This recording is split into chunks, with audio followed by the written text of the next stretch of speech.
Добрый день, дорогие друзья! Вы на канале Мода с Владанной. Сегодня у меня видео начинается с моей схемы выкройки, с моей авторской разработки.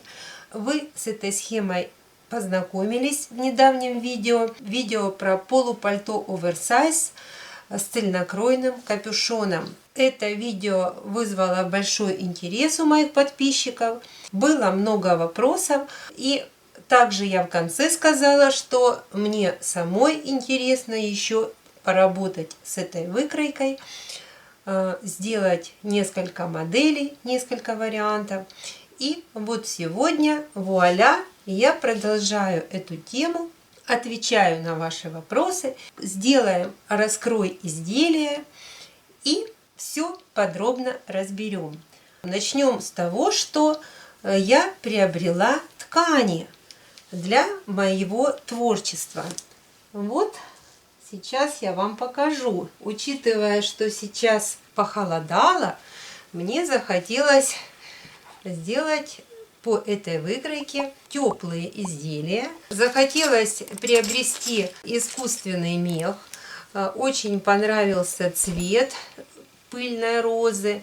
Такой вот правильный цвет, в котором сочетание красивое белого, серого, розового вот дает такой интересный холодный оттенок. Это искусственный мех кролик. Мягкий, приятный, такой вот он очень хорошо драпирующаяся такая вот ткань. Ну и к этой ткани подобралась трехниточка трикотаж хлопчатобумажный, который просто цвет в цвет, невозможно было его не приобрести. Ну, параллельно мне понравилась вот такая тесьма, которую вот тоже захотелось ввести в это будущее изделие.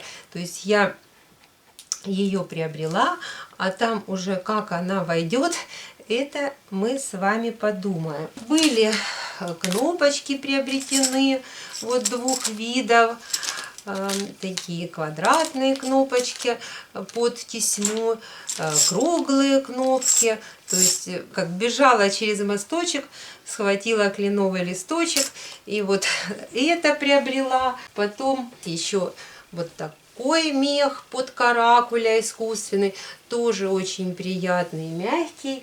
К этому меху вот такую подкладочку мне захотелось купить. Ну и довязик, тоже вот ткань подобралась цвет в цвет. Вот всего накупила, все такое красивое, приятное на ощупь, тепленькое. И будем с этим работать. Люблю это чувство, когда вот перед тобой много тканей, и ты в это все погружаешься. Ну вот мы с вами посмотрели мои закупочки. Сегодня я планирую сделать раскрой худи из искусственного меха.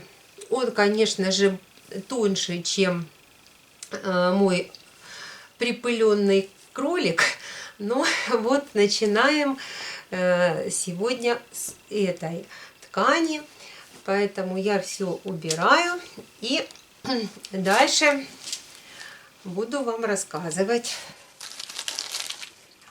В основу выкройки лег реглан, рукав реглан соединен между собой перед и спинка, и вот эта вот часть перед, это спинка, а выпад у меня пошел на сборку, вошел в мою кулису. И в таком же ключе перед выложился вдоль капюшона и спинка.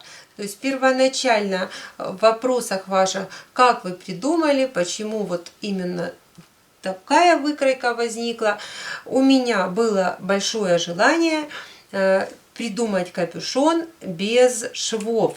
Надоели одношовные капюшоны, двухшовные, захотелось капюшон свободный, объемный и без швов. В итоге получилась вот подобная выкройка.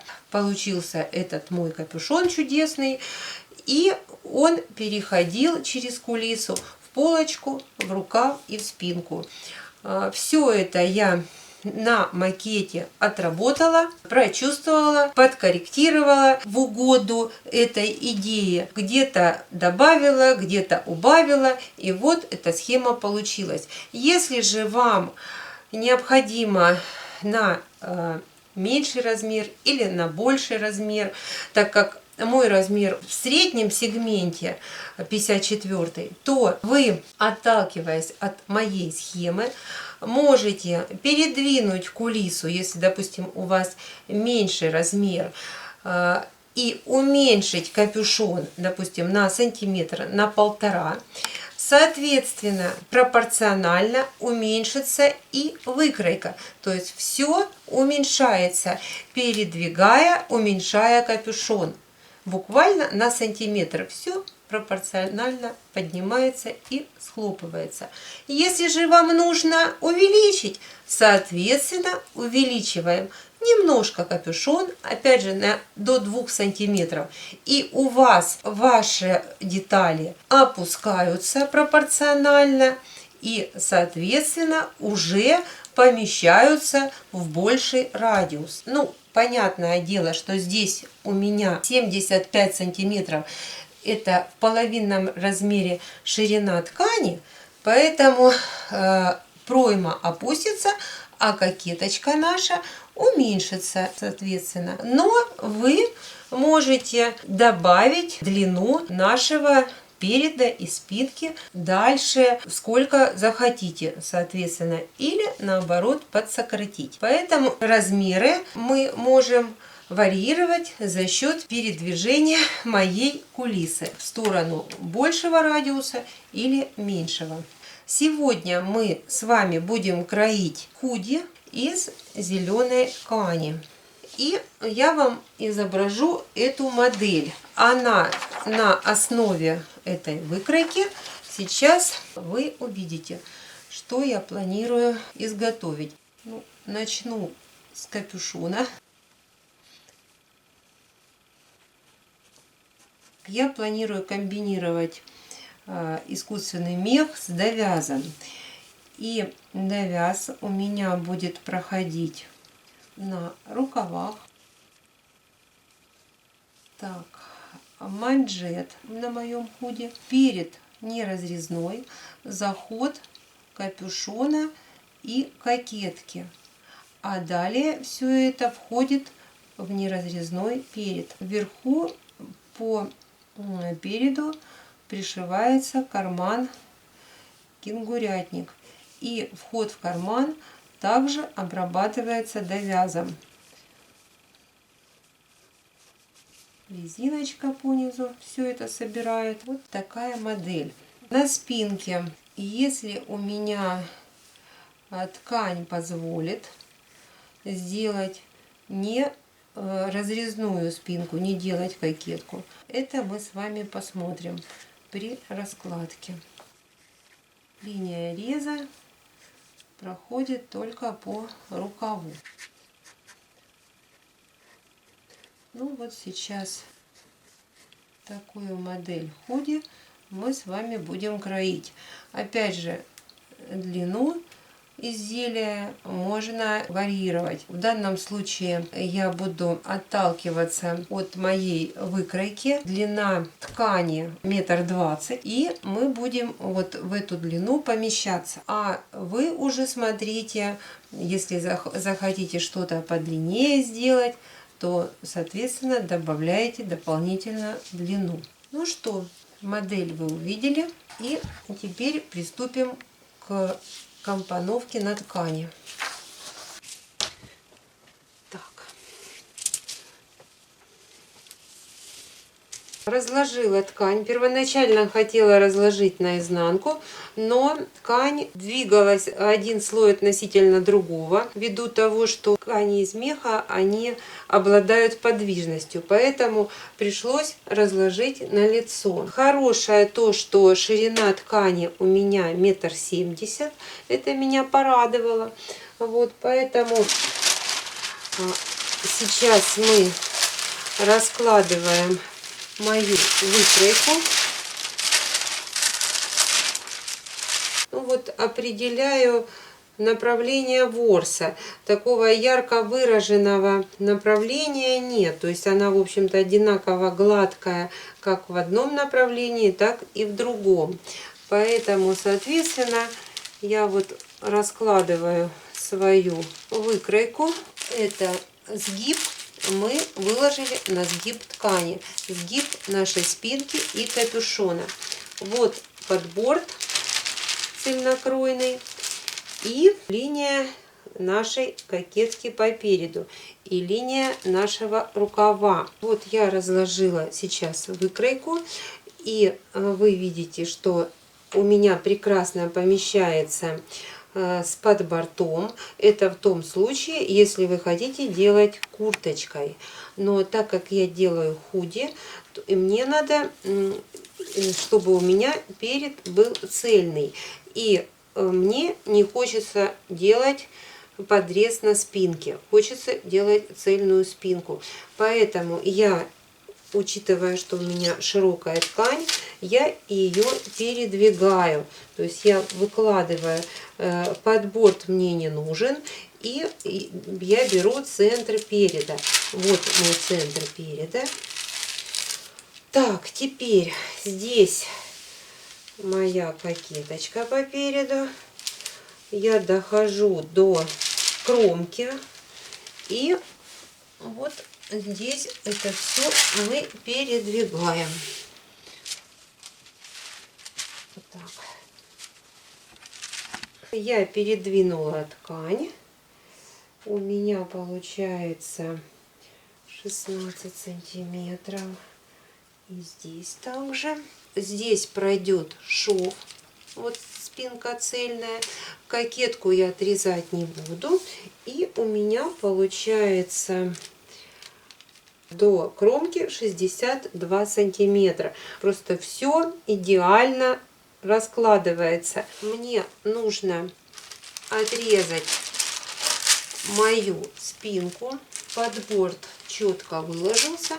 А здесь вот за счет длины, как всегда, криво отрезана ткань. Вот здесь за счет длины я немножечко подкорректирую низ. Выкройка уже с припусками дана. Здесь 31 сантиметр до края припуска. И я как раз по этому и режу. Теперь я отодвигаю ткань и сразу отрезаю мой перед.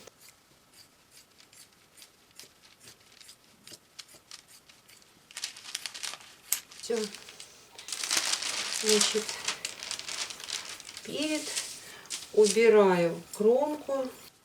Так, все.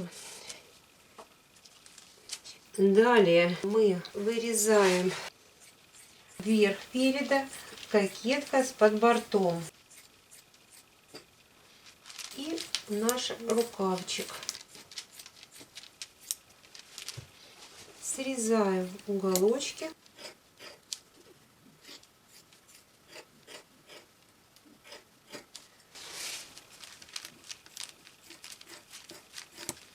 И вырезаю проймы. Так.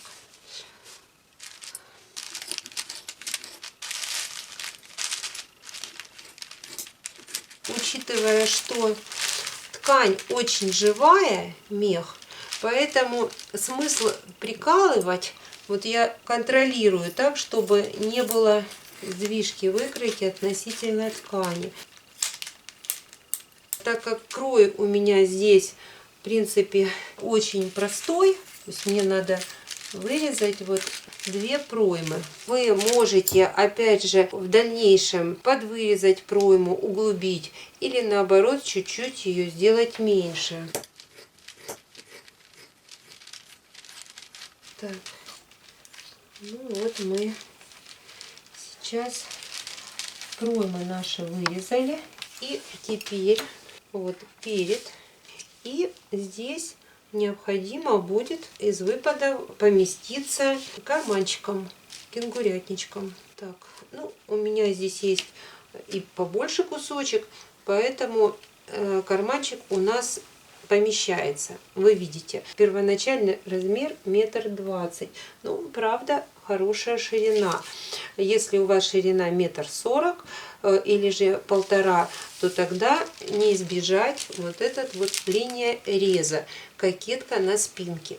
И у вас будет две цельных детали, спинка и перед, с подрезом. Мы все покроили. Нужно обязательно наметить вот здесь под борт и наметить центр переда. Центр переда у меня 4 сантиметра. Теперь выточки на капюшоне могут быть меньше в 2 раза. То есть я первоначально наметила их более плавно, чтобы они сходили на форму капюшона, но достаточно их делать коротенькими, чтобы они потерялись в напуске капюшона в общем объеме. Так, теперь важно по следующим этапам выкроить подкладку, чтобы потом совместить с основной тканью и сделать общую кулису между подкладкой и основной тканью. Сейчас я покажу, как это все будет собираться. Так.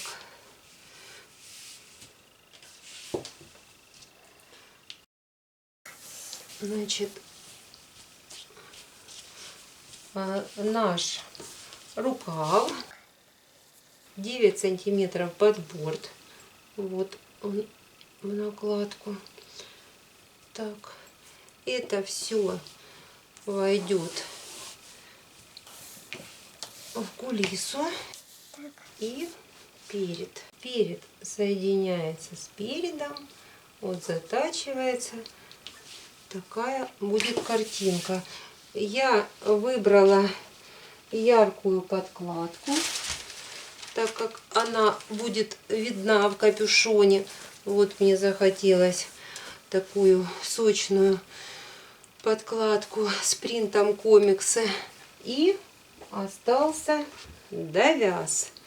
Довяз идеально попал по цвету.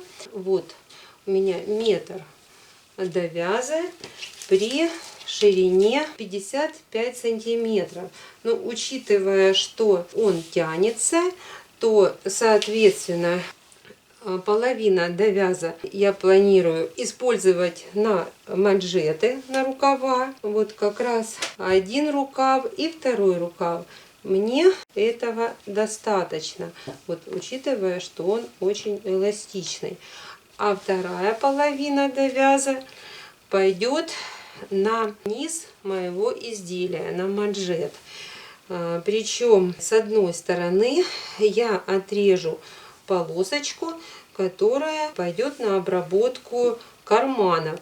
А вот это как раз перед и спинка, вот мой манжет по низу изделия. Сейчас я разрежу довяз на две части.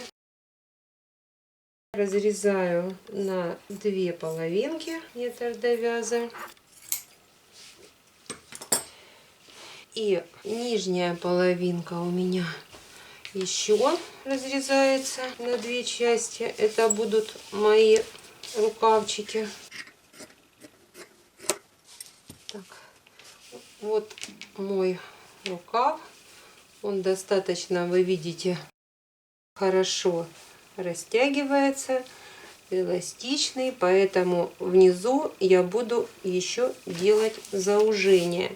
Но это я посмотрю уже после примерки, где и как я буду заужать. Так, и теперь мне необходимо на низ моего изделия, учитывая, что должна быть легкая посадочка, помимо того, что вот это в 2 слоя мой довяз, но думаю, что еще по низу войдет и резинка, для того, чтобы мой довяз внизу манжет держал форму и не растягивался. Я отрезаю полосочку на обработку карманов. Так, Все, это мои два кармана.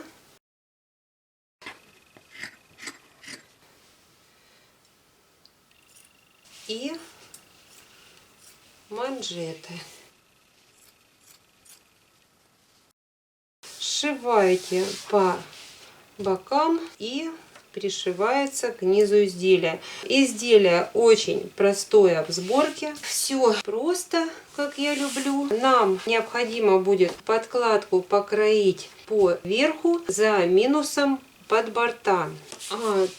Также необходимо будет от сгиба, вот у нас сгиб наш, радиусом пройти, откладываю 9 сантиметров наш подборд, и из этой вершинки мы строим мою кулису 46,5 сантиметров. Вот 46, и проходим по всему капюшону 46,5. Так, 9 сантиметров и плюс еще 9 сантиметров, 18 сантиметров. Здесь мой подборд заканчивается, отворот подборта, и проходит наша кулиса. Поэтому кулису нужно прометать, чтобы вы ее видели на лице, проложить стежком, наметить себе. Также надо будет наметить наши выточки. Это продолжение пройм. Вы все это построение видели на схеме. Все размеры. Соответственно, когда соедините подкладку с основной тканью и по намеченной линии прострочите кулису. Вставите туда прочный шнур, который не будет растягиваться, и соберете все это, весь объем по горловине на 47-50 сантиметров. Это уже индивидуально, вы померяете на себе. Вот это все должно собраться шнурком на 47 сантиметров. Ну вот, в один слой и плюс слой подкладки.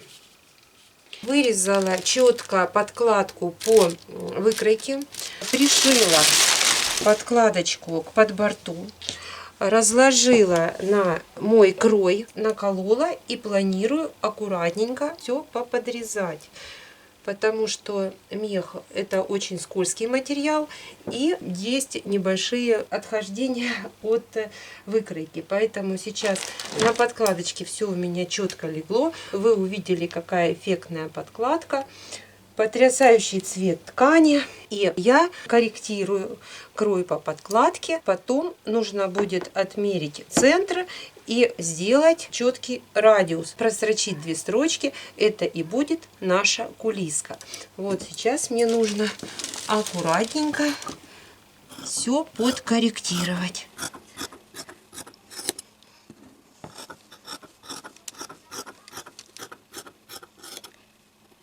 Подкладка — это Atlas Stretch. Вот он тянется, пружинит, так как пружинит и мех. Поэтому вот оно все немножечко с эластанчиком, подвижное. Но учитывая, что объем капюшона приличный и свободный, здесь никакого натяжения и зажимания не должно быть. Был вопрос в комментариях, почему же 4 проймы. Так вот, это не 4 проймы, это пройма спинки. Вот наша спинка и рукавчик соединяются, а это пройма переда. И соответственно все это собирается в одно изделие. Здесь получается 2 нормальных проймы. Так, все, такой чудесный крой. Все очень просто. Это низ спинки, это рукава, которые вместе с подкладкой зайдут в довяз.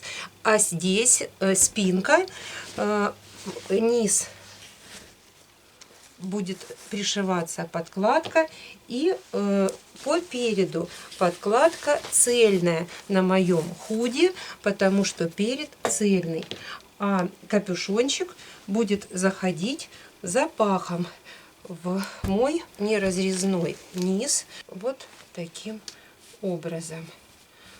Здесь будет еще манжет. Все соберется на манжет. Рукавчик войдет в довяз.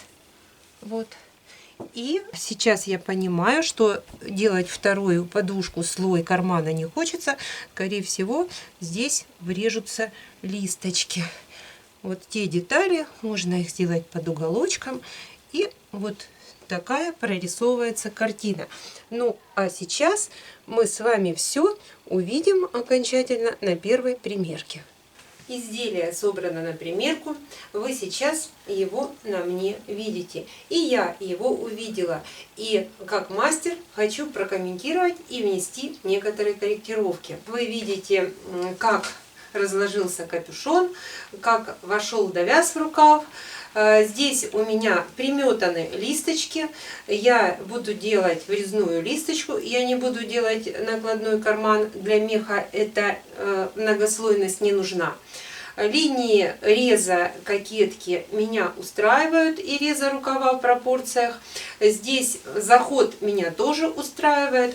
Капюшон, вот мой чудесный капюшон. Я им тоже очень довольна. Он объемный, он хорошо лежит на голове.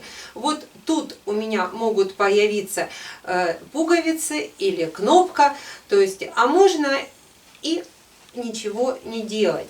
То есть как в капюшоне я не планирую ходить, он у меня чисто декоративно смотрится в этом изделии. По довязу 50 сантиметров достаточно для того, чтобы сделать подворот и на распашивалке это все обработать. То есть у меня все сейчас на сметке. По длине пришит, вот видите, мой манжет. И для худи, сейчас модно удлиненные худи, вот такая длина. Но чисто для, допустим, сейчас моего образа с юбкой, мне захотелось покороче. Вы эту длину укороченную видели. Но для спортивного варианта, для брючек, вот эта длина будет удобоварима. Вот моя примерочка чудесная, очень хорошо я ощущаю линию кулису на плечах. Вот кулису здесь у меня 48 сантиметров собрана на жесткую репсовую ленточку. И можно ее сделать посвободнее. То есть она тогда чуть-чуть попустит, поддаст перед заход. Но опять же не хочется, чтобы здесь как бы все это болталось, поэтому диапазон от 48 до 53 сантиметров, вот он хорош для горловины. Пройма для меня и для шубки маловато, она меня поджимает. Вот такой эффект градусника под мышкой, поэтому пройму я углублю. Это абсолютно не проблемно углубить по выкройке на пару сантиметров, вырезать. Вот здесь у меня собрано на сборку, на мой манжет, но может быть по центру встречная складка. Поэтому тут опять же такой вот вид мягкий, уютный, такая как осенняя мешковатость присутствует. Но в этом и прелесть. Вот хочется осенью такие теплые, удобные худи, мягкие. Длину сейчас я вам продемонстрирую более короткую. Вот как бы так мне нравится. То есть опять же манжет может подняться. Вот эта линия тоже может корректироваться в зависимости от ваших пожеланий индивидуальных. Вы сейчас видите, как моя конструкция, вот она цельнокройная, выложилась с драпировкой на рукав и на перед, на кокетку. Капюшон вот мягко входит в спинку и объемно, создавая такую красивую драпировку, равномерную по всей горловине. Ну вот просится углубить пройму, вы это видите, что я и сделаю. Сзади может пройти линия реза, опять же мне позволила ширина ткани не делать ее но это будет единая кокетка по изделию, по переду, по спинке. Пройма, линия проймы выходит на выточкой на капюшон. Эту выточку вообще не видно, потому что она потерялась вот в нижней части, в напуске, в объеме моего капюшона. Такое изделие появилось в гардеробе. Я хотела посмотреть, как выкройка будет работать в более теплых тканях. И, в общем-то, довольна. Теперь в планах сделать укороченную шубку и спортивный костюм из меха, искусственного меха кролика. То, что я вам показывала в начале видео, пыльная роза, подкладка для шубки, у меня будет в трикотаже, который я подобрала к этому меху. Она не будет скользкой, потому что в данном случае атласная подкладка, в принципе, скользкая. Она украшает, она освежает, вот конкретно в этом варианте, потому что такой насыщенный зеленый, он очень красивый, но есть такой момент с зеленым и с бордовым цветом, что к лицу нужно обязательно делать переходной вариант цвета. То есть обязательно что-то более освежающее, светлое, чтобы не было вот этого тяжелого цвета насыщенного зеленого, и оно не добавляло вам возраст, не утяжелял этот цвет. Я подобрала яркий желтый гольфик, и он очень гармонично вошел в мой образ. Вы видите укороченный вариант. Сейчас я сделаю тот вариант, который мы с вами раскраивали, удлиненное худи, то, что сейчас модно. И из небольшого достаточно количества ткани, 1,20 м меха у меня пошло, и метр довяза шириной 50 сантиметров, получилось такое чудесное объемное изделие с большим капюшоном. То есть все компактно, но свободно. То есть 1,20 м для верхней одежды — это показательно. То есть это очень выгодно и экономно. Вот такая интересная примерка и интересный процесс, с которым я вас познакомила. Вы увидели худи, новое мое изделие по авторской разработке, по авторской выкройке. Вы увидели, что все постижимо, все просто. И получился такой чудесный вариант. Так что шьем в скором будущем шубку, мне самой не терпится. Пишем в комментариях ваше мнение, ваши отзывы. Ставим пальчик вверх, подписываемся на мой канал. Ну и до скорых встреч на канале Мода с Владаной. Всего вам доброго!